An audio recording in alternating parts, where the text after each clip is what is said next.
A Chicago man sentenced to 20 years in prison for shooting his girlfriend in North Dakota this year killed the girlfriend's cousin in 2016 after she told the girlfriend the man had been flirting with her, prosecutors said Wednesday. David White Jr., 26, was ordered held without bail Wednesday in the June 6, 2016, killing of Fatima Muhammad, 19, whose body was found behind a vacant home in the 6000 block of South Aberdeen Street on June 11, 2016, according to prosecutors and court records.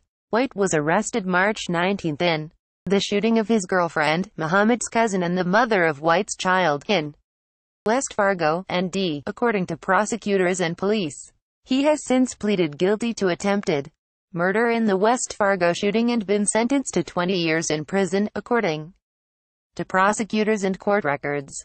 The chain of events began the night of June 6, 2016, when White's girlfriend was driving him and Muhammad home in her minivan, with Muhammad in the back seat, according to prosecutors. Muhammad told White's girlfriend that White had been flirting with her, and White got angry, prosecutors said. White pulled out a gun and shot Muhammad in the head, then threatened to shoot his girlfriend if she ran away. Prosecutors said, White's girlfriend drove to his sister's house in the 9700 block of South Halsted Street and pulled into the garage, prosecutors said.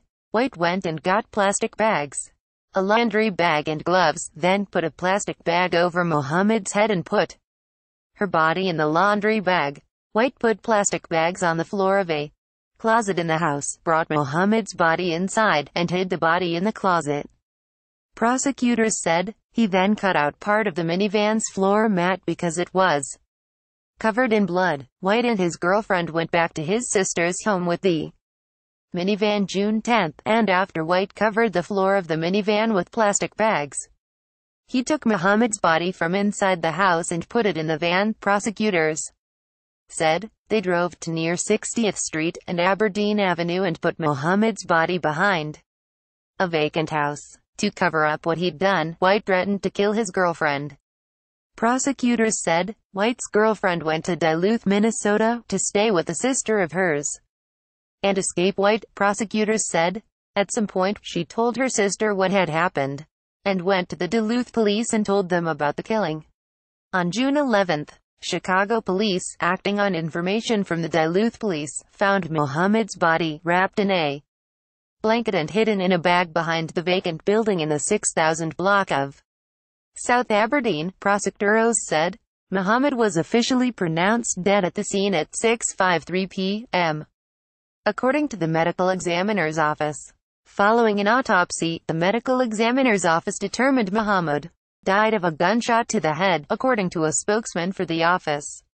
A fragment of a .22 caliber bullet was found lodged in her skull, prosecutors said.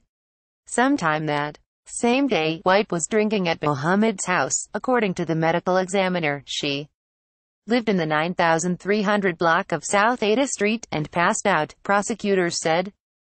Someone at the house saw that White had passed out. That person took a .22 caliber handgun from his waistband and a note in his pocket in which he confessed to killing Muhammad, prosecutors said. Someone later turned over the gun and the note to police. Handwriting samples from White matched the handwriting in the note turned over to police, prosecutors said. Blood samples from the minivan also matched Muhammad's DNA, according to prosecutors. Early on March 19, West Fargo police were called to the home where White was then living with his girlfriend after he shot her in the face, according to police.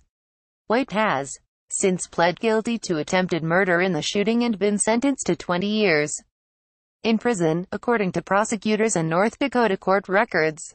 On March 30, Chicago police obtained a murder warrant for White's arrest, according to court records.